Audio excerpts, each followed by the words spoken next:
Hello, welcome. My name is James Whitcomb. I'm the candidate coach, and I just want to say thanks. Thanks for stopping by today to participate in this workshop. Now, some of our other workshops, if you've attended them previously, are on specific topics. So we run a resume workshop. We've got a workshop just on how to write cover letters. We've got two workshops on interviews, one being how to prepare for interview, one being how to specifically answer interview questions. But today's workshop's a little bit different. So it's called Job Hunting Tips in a Competitive Market. And what I'm going to do today is give you just a couple of little tips along the way across a number of different things that you can do when you're looking for work that will hopefully help to make a little bit of a difference. Because it's always competitive when you're looking for work. Now, you might have heard in the media recently that because, companies are struggling to find employees because unemployment is actually quite low, that, you're kind of thinking, well, why is it hard for me to find work at the moment? Why am I sort of struggling? Well, let me give you some comfort here, because looking for work and applying for work is always competitive. It is always competitive.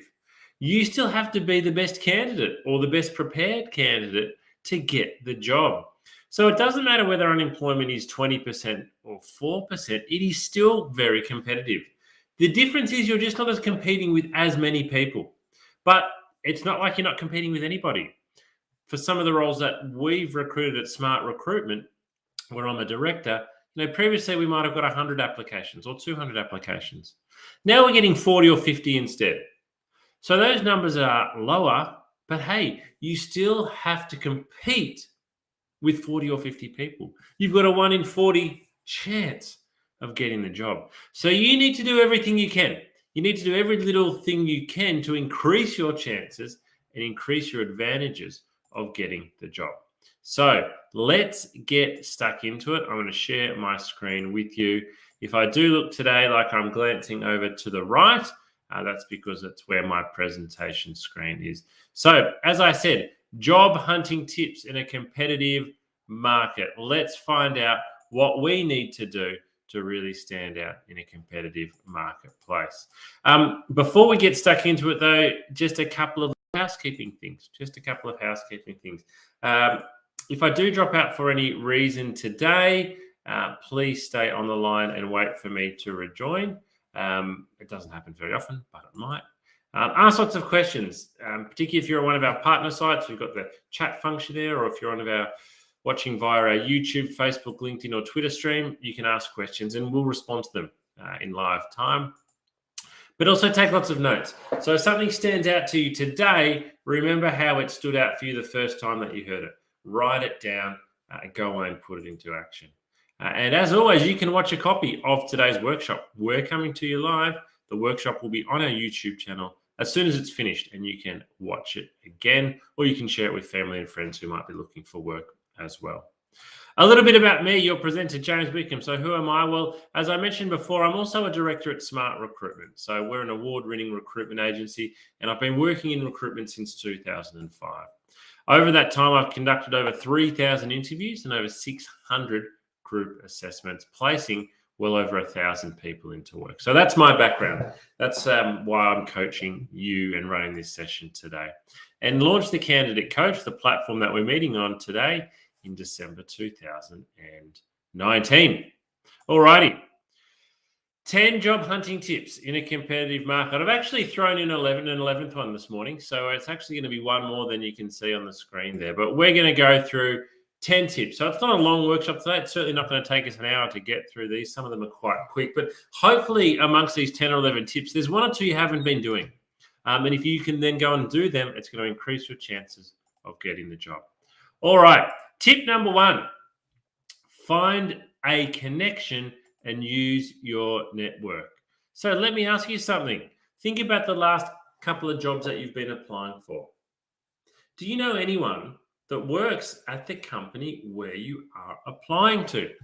Now, what happens to me a lot in the recruitment process is I hear from friends after they've been looking for work for some time, and they tell me about a company that they applied to 6 weeks ago and they missed out.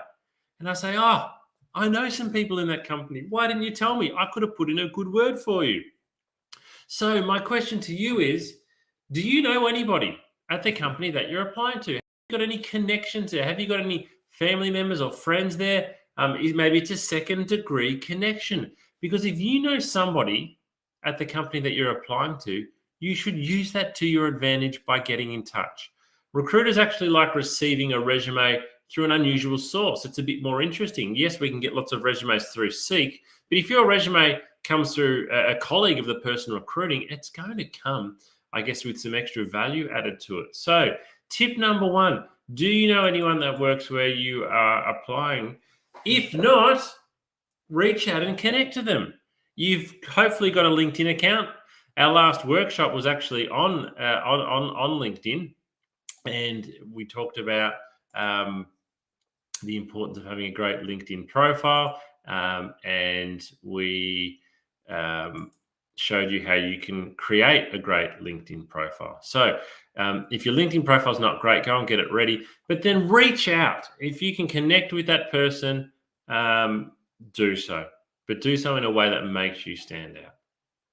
All right, tip number two, use people's names in your cover letter. This one is really important.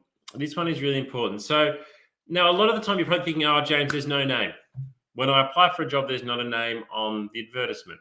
Well, if there's not a name on the advertisement, you can't put the name on there. So you can put dear sir or dear madam or to whom it may concern. However, you also could pick up the phone and call that company and say, hey, I'm about to apply for the accounts receivable position. Would you mind just telling me who I should address my cover letter to? Now, if that person who's reading the applications gets 50 resumes and 50 cover letters, and just one of them includes their name because you've called reception and asked, guess what? That means something. The person reading those 50 cover letters thinks, hey, there's one person here that's got my name. How did they get my name? And they're actually probably going to notice your application a bit more closely. Maybe they'll even just call you to find out how you found out their name. But it will show them that you're putting in some effort.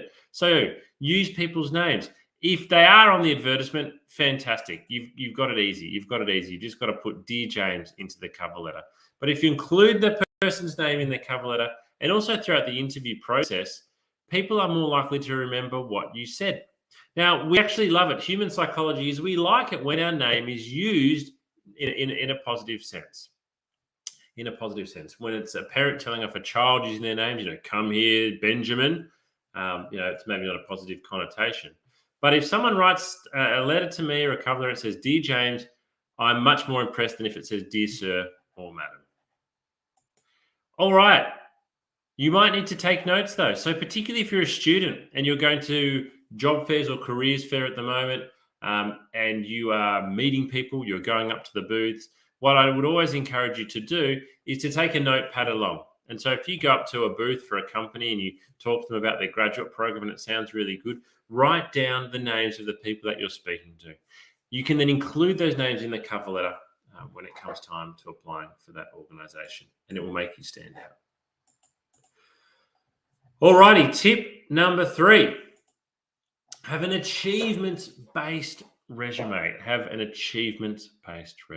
So what do I mean by achievements-based resume? Well, first of all, if you haven't attended our resume workshop, I would encourage you to go and watch the recording of our latest one, which will be on our YouTube channel.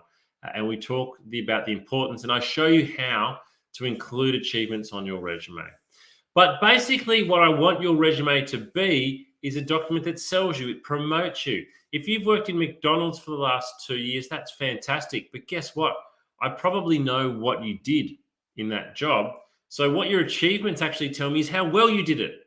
And that's what I'm more interested in. So make sure you list achievements. 2 or 3 achievements listed for every job, and they need to be. You need to have some achievements on the front page of your resume. So change your thinking with your resume. It's not a boring academic document that just has a history of where you've worked. It needs to highlight and sell and promote you. And the best way to doing so is with your achievements being presented loudly and clearly. Everyone has the same qualifications when they're going for jobs. Well, not everyone, but most of the time. Again, particularly if you're applying for graduate jobs, everyone's got the same qualifications. It's your achievements that actually make you stand out. So go away and make your resume achievement based. Tip 4, show what you know about the company and the industry. So the second part here is probably the tip part, because you would be fairly aware that it's pretty common sense that when you're going for an interview or you're applying for a job, you do some research so that you show you know a little bit about the company. That's kind of the minimum standard. But if you want to stand out, a really good tip is to show that you are interested in the industry. You know what's happening in the market that you're going for a job in at the moment. You're interested in the goings on of the economy.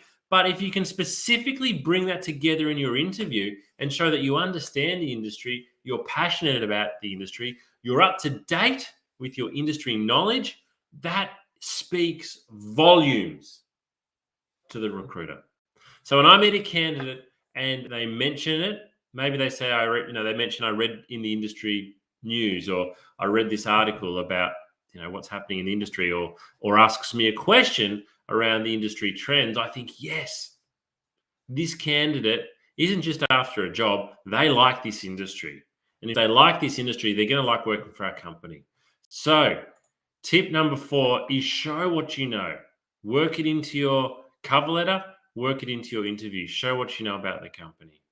Because lots of candidates do research. So if you want to stand out, your research needs to be better.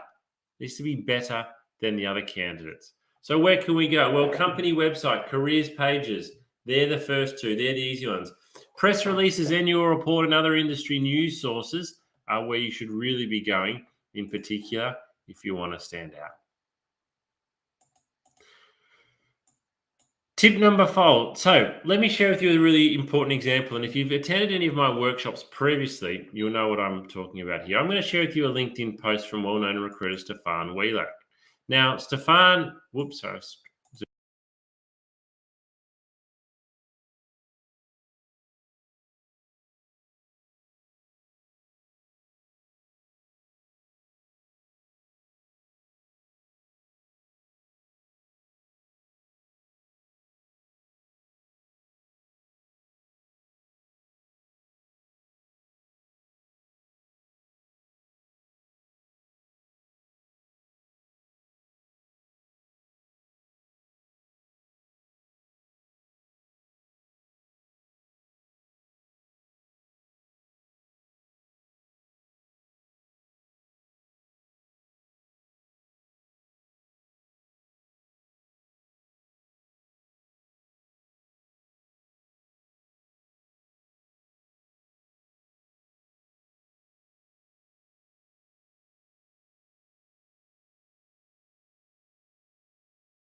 I just want to highlight that bottom sentence again. I'm going to read it out again. So I understand doing research takes effort and you don't even know if it'll pay off.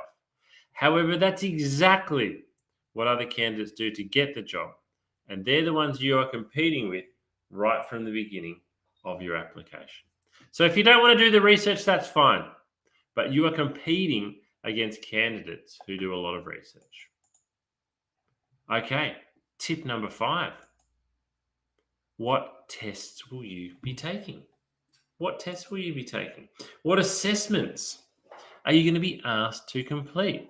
What do previous candidates have to say? Now, you can find out a lot of this information online. If you go to a website like Glassdoor or a couple of other platforms, particularly for large corporate companies, banks, and the like, candidates actually review the recruitment process. They will talk about the types of assessments they did. They will talk about the type of tests and assessments that they were asked to take. You can also ask these questions. If you're being invited in for an interview, what's the interview going to be like? What am I going to be asked? What tests am I going to take? When you know what test you're going to take, you can go away and you can research it. You can go and Google that test and get a little bit of information around how to best perform. But again, if you don't research the recruitment process, you won't know. On the flip side, how valuable would it be to know exactly what assessments you're going to be doing and what type of tests you're going to be taking? Because you can then go away and practice. So research into the recruitment process because it will really help you best prepare to perform well. Tip 6. This is a big one.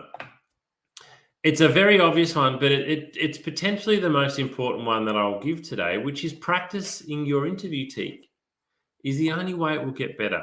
Now, you already know this, right? You already know that practicing your interview technique is going to help it get better. But I would say that it is the one area where job seekers don't put in anywhere near enough practice. Let's think about your resume, for example. You spend hours, tens of hours, sometimes hundreds of hours on your resume. Your resume may have evolved from job to job, and you continue to tinker with and edit, and you read a lot, and you use templates, and you go to workshops. You spend hundreds and hundreds of hours on your resume and your cover letter. You eventually get a job interview, and you don't practice the questions. To me, it doesn't make sense. I think a lot of candidates don't practice questions, though, because of two things. First of all, they don't know what questions they're going to be asked. And secondly, they find it a bit embarrassing to practice. So 2 things here. You can ask, if you are invited in for interview, say, thanks for inviting me in. Do you mind me asking, what type of questions am I going to be asked? Now, I don't know what the answer will be here, but write it down and then go away and prepare. So if they say, we're going to ask you behavioral-based interview questions, go away and Google behavioral-based interview questions and then practice them. One great way to practice is to do what I'm doing now, talk to a camera. So set your iPhone up, get a tripod, and answer the question in front of the camera. Pretend the lens of the camera is the eye of another person. And then watch your answer back. Did you look at the camera lens the whole time? Or were you looking down at your hands? Was your body language nice and open, or were you a bit sort of closed and looking down? You must practice your interview technique. You must. You can't expect to perform well at interview unless you have practiced your technique. The best way to practice is to get somebody else, friend, family member, parent, I don't care who it is, to play the role of recruiter. Just give them 5 questions and ask them, can you ask me these questions, and practice answering. If you don't practice, you're hoping to perform well at interview. You're not preparing to. So on that note, and this is again one of the big reasons why a lot of people don't practice interview questions, is they just find the whole experience nerve-wracking. And they find it so nerve-wracking that they think, I'm not even going to prepare. I'm not even going to practice.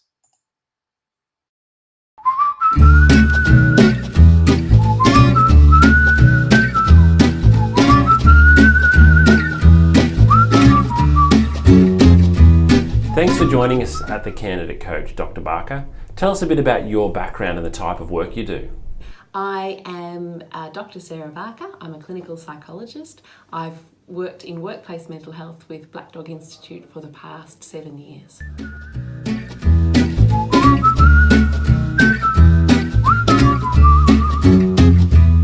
Dr. Barker, why is it common to feel nerves when going for a job interview?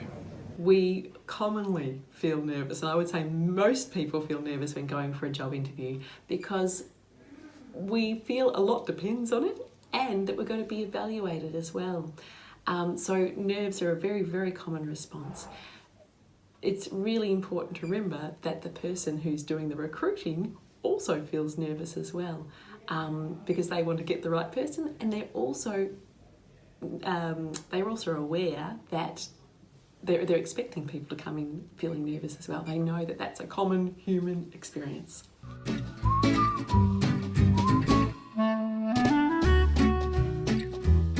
What can we do before the interview to help best prepare so that we're not overcome by feelings of nerves and anxiety? To best prepare ourselves to avoid some of those feelings of anxiety and nerves before an interview, firstly is to accept, I think, that they're going to be there. And actually, a few nerves are actually helpful. They help us give our best performance, give our best answers, think the best on the spot. So accepting that there's going to be a level of nerves is okay. But I think also probably an hour beforehand or the morning before the interview, really practicing some breathing strategies, whichever is your favourite breathing strategy, to calm those nerves down, calm the system down, calm the breath down, and allow your body to relax as much as it can into the interview. I also think preparing answers and having a practice in front of the mirror of some likely answers that are going to be, or likely responses to questions that are going to be asked, can be very, very reassuring, because often the questions we predict are there. And even on the internet, there are usually lots of questions for any job that are typical questions that you can then prepare a brief response reflecting on your experience beforehand. So it's not such a test in the moment then, because you've got some preparation behind you. The other thing I think too is reminding yourself, I've got this far and this is a good thing. And, they're interested in getting to know me. I'm also interested in getting to know them, and concentrate on the relationship too and enjoy the relationship as much as you can. They're usually going to try and put you at ease so that they can see how you respond as well.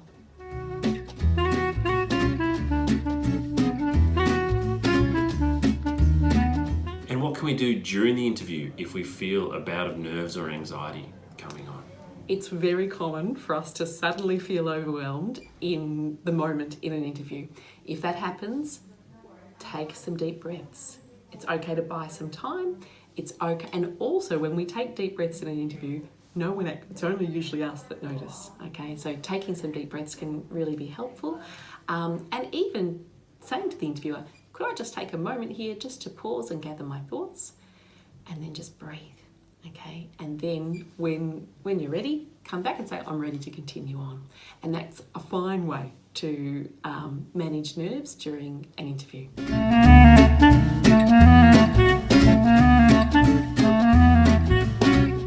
One tip that I think is a really useful one is to have a practice of your responses to the likely questions in front of the mirror.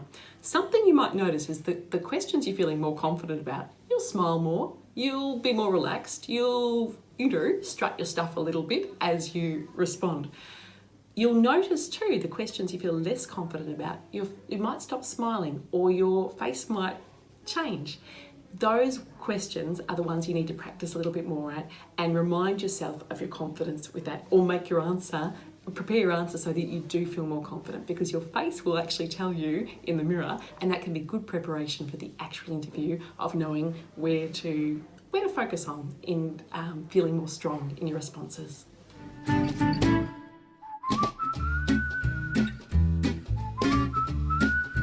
In summary, nerves and anxiety for interviews can be partially managed and avoided by preparing beforehand, using our breathing exercises and techniques to reduce stress so we're going in feeling calmer, and also during the interview by practicing those same skills. Often when we're nervous, we stop breathing or we breathe very shallowly. So if we start noticing ourselves doing that, really being conscious of our breath and paying attention to it and allowing that to carry us through.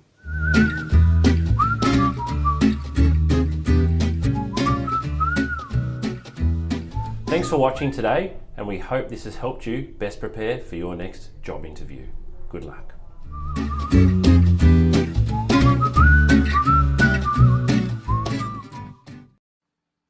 Question for you. Who would you rather work with?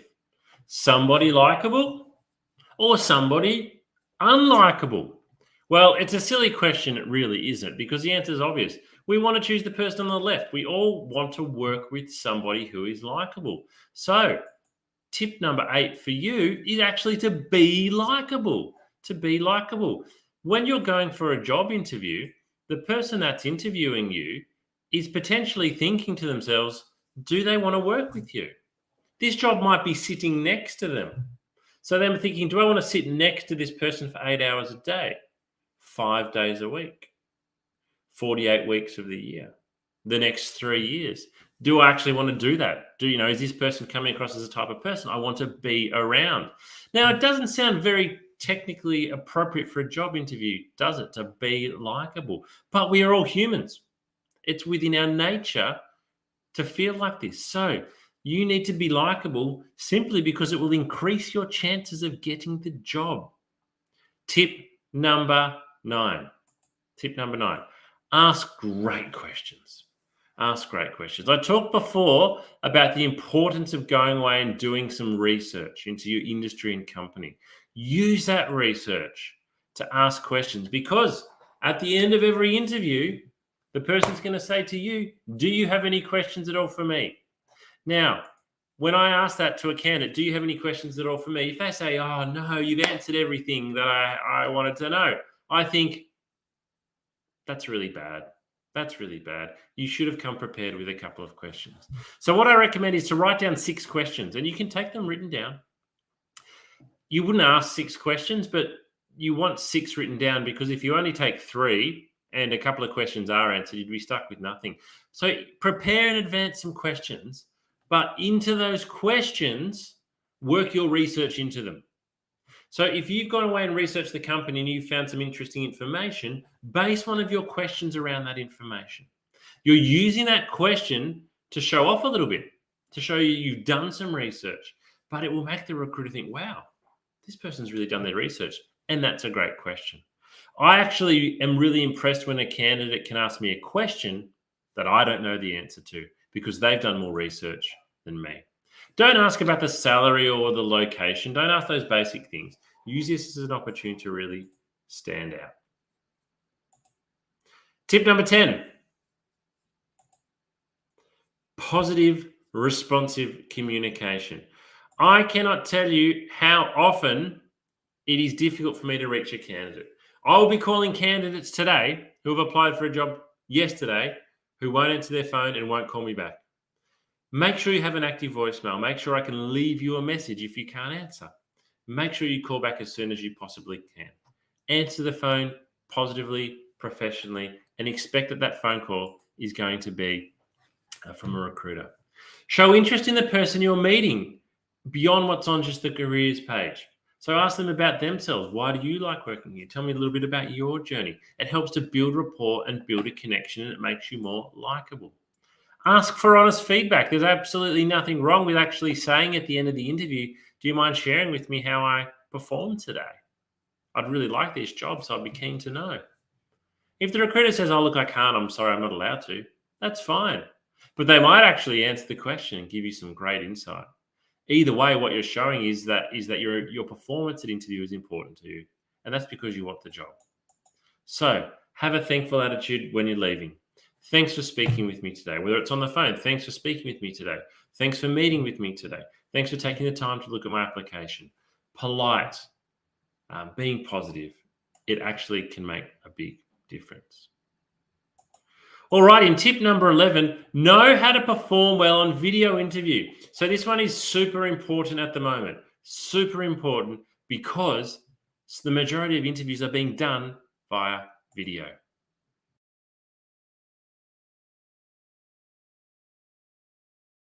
Hi job seekers, James here from The Candidate Coach. One of the most common questions we've been receiving lately is around how to best prepare for a video interview. Due to the circumstances over the last 12 to 18 months, video interviews have become the most common way of meeting a candidate, replacing the in-person, face-to-face interview. So here are my top tips for what you need to do to make sure you are best prepared and presenting yourself as well as you possibly can when your interview is over video. So there's 4 main things that you really need to consider. The first thing is camera height. This is the biggest mistake that a lot of people make, is getting the height of their camera wrong. If you've got a laptop, for example, that is sitting on a desk, you need to lift it up. The camera should always be at eye height. You want to imagine the lens of a camera is the eyeball of a person. So if you are looking down at your laptop or your phone, it's going to look back up your nose. So keep the camera positioned at eye height. One of the great ways to do that is to buy a tripod, something like this. So if you don't have a tripod, it's well worth going out and spending the money. Here's another one that I've got here. This one in particular I find to be really, really good. These have both got lights which help, but this one here, you can adjust it to a full standing height if you like. And it's available for not much money from a retail store.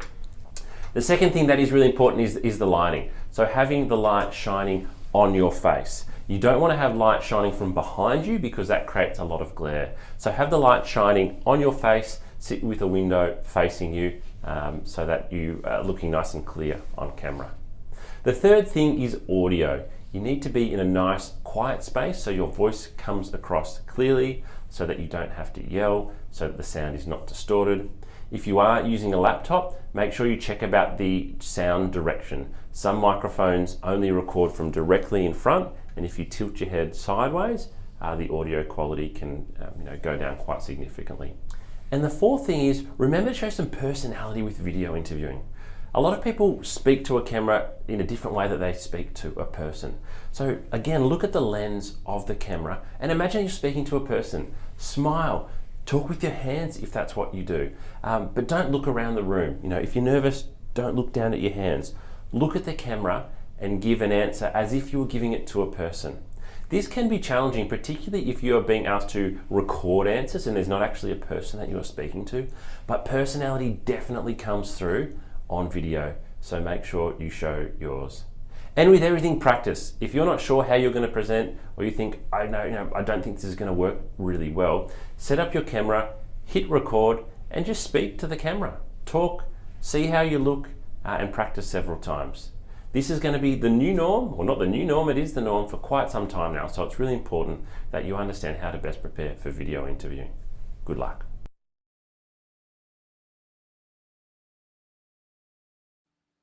Alrighty, it's now time for the bonus tip. The bonus tip from today and for all time with looking for work and the struggles that it brings is that missing out isn't the end of the world. Missing out isn't the end of the world. I see this with job seekers all the time. They get their heart and hopes pinned on one particular job. Or they give themselves 3 weeks to find a job. And when they haven't, they think it is the end of the world. But it's not. It might mean you need to change your expectations.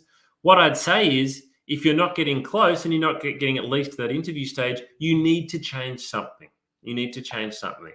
So if you're sitting there today and you're watching this workshop and you have applied for literally hundreds of jobs, first of all, I really feel for you. I work with a lot of job seekers who are like that, and I understand, how upsetting it can be.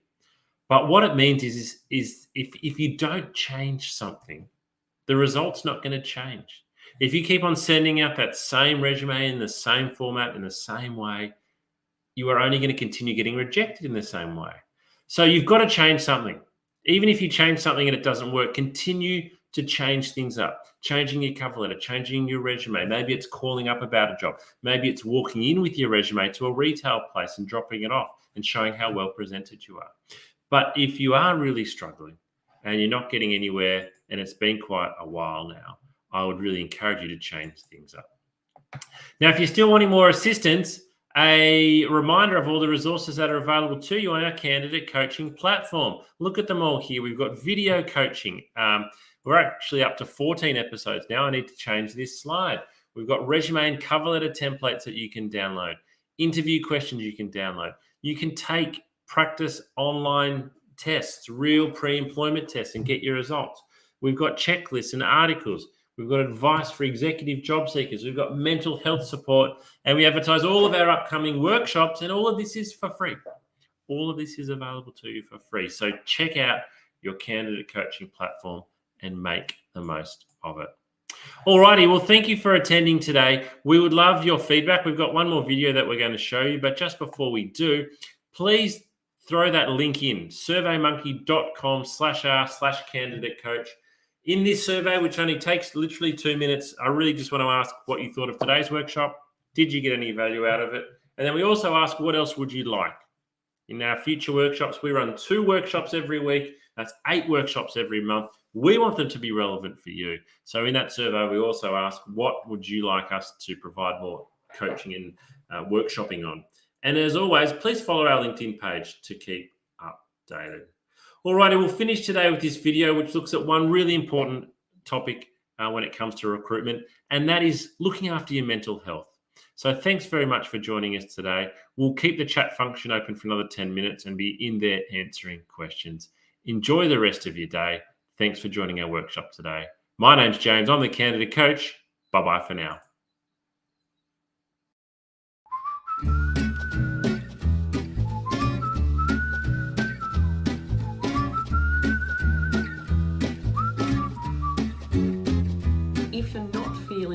terrific at the moment and you feel like your mental well-being has taken a little bit of a dip, please remember this is not going to last forever. There's lots you can do to manage your mental health and get back on top of it.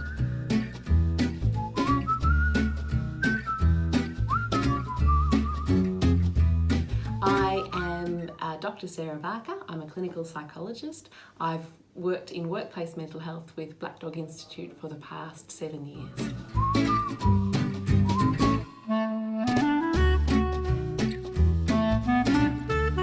I work with a lot of adults and young people, mainly with anxiety, depression, trauma as well, a range of issues, and many who are looking for work and undergoing that process of trying to find employment.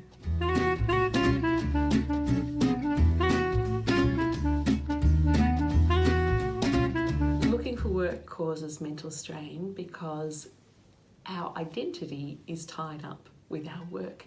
Work gives us meaning, it gives us purpose, it gives us company and connection. So it's stressful for lots of reasons looking for work, and it can take a toll on our mental health.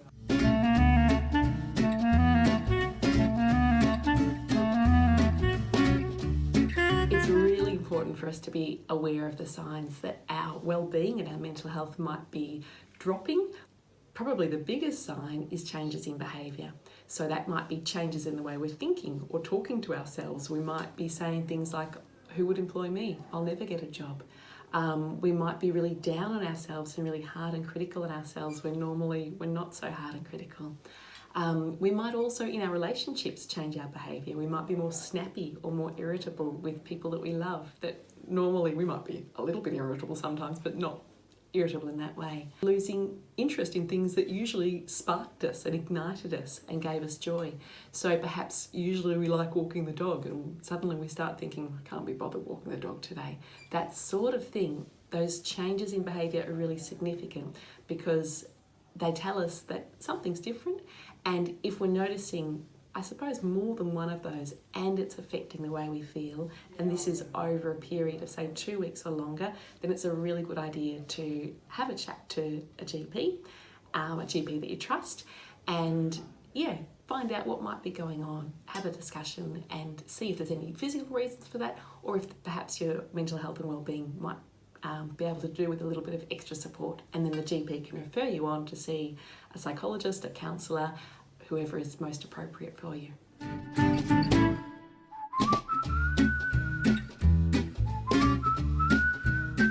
There are so many great things you can do to look after your mental health when you're looking for work, and it's really important that you do. My very top tip would be really talking kindly to yourself and being compassionate with yourself.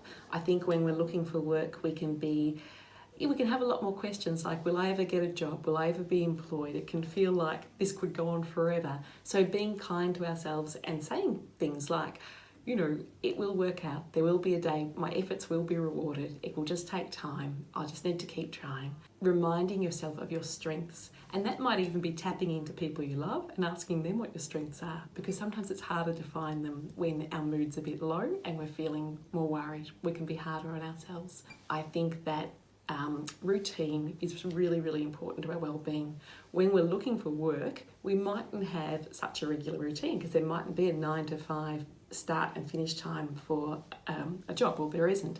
So instead, thinking about looking for work as a job in itself can be helpful. Having a start time and a finish time can be really helpful, and some set tasks that you hope to achieve that day. Purpose is really important too. So purpose might come through routine, but it can also come through other things. Meaning's really important, and our work gives us meaning. So when we're looking for work, meaning mightn't feel like it's there as much. Part of what we can do is infuse those tasks with meaning. So I am doing these things today, I'm looking for work, and that is meaningful in itself because there's an end goal to this. It will be something that's good for me and good for the people that I love as well.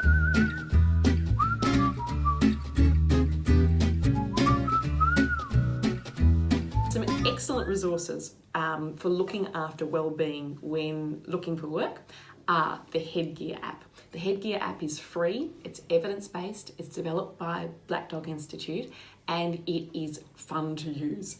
It uses mindfulness, so a technique to really help us relax and reduce physiological arousal, which can often occur when we're feeling anxious. It's got a 30-day challenge, which is just short, bite-sized little challenges to extend your well-being and grow your well-being, and that can be really extra important when we're looking for work. There are also some really terrific resources available through the Black Dog Institute. One of them is a beautiful self-care plan that encourages you to think about your top coping tips, the things that personally work best for you, that are positive coping strategies. Another really good resource is through Beyond Blue, and they've got some excellent resources to look after mental health while looking for work, and also when people are recently out of work as well.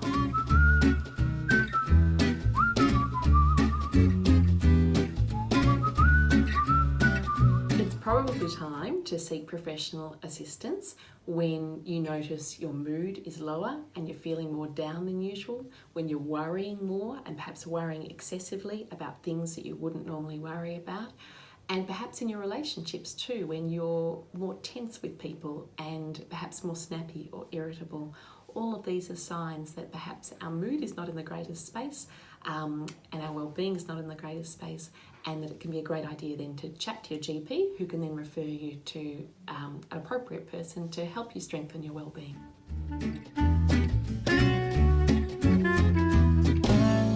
It's very common for people to have a dip, but please know that that's not going to last forever, and that there's lots you can do through looking after yourself, but also through getting access to professional support that can really give you a boost again and get you back feeling good as you're looking for work.